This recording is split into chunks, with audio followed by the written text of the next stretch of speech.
Hello everyone, today I would like to talk about a topic that I think a lot of people frequently misunderstand, which is brain size and intelligence.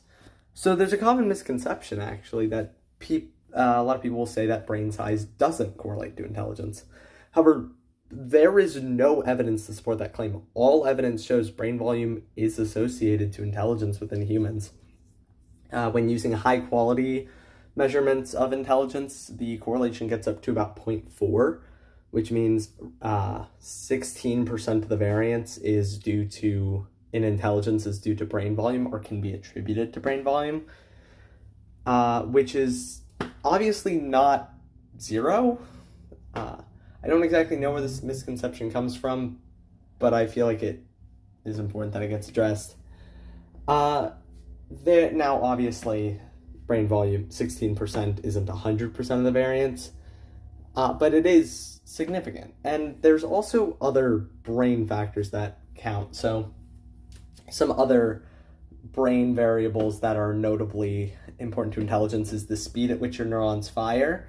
And bear in mind, a lot of these variables are strongly related to one another.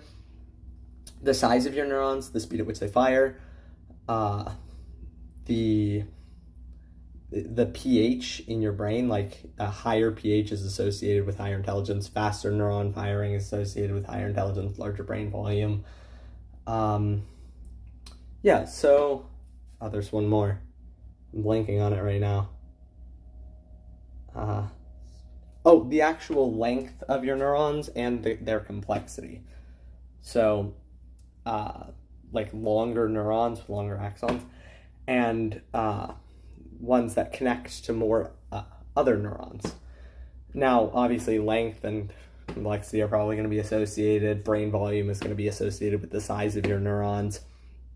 And interesting things that aren't related are the number of neurons. That's a really big one. And I mean, cortical surface area is related to intelligence, but not by it all that much. It exists, but it's not a super strong relationship. Cortical surface area is kind of a stand-in for the number of folds you have on your brain because, I mean, when you correct for volume, if you have more surface area, it just kind of has to have a fold. It's kind of how geometry works. So yeah, just feel like those are interesting things to note. Have a nice day.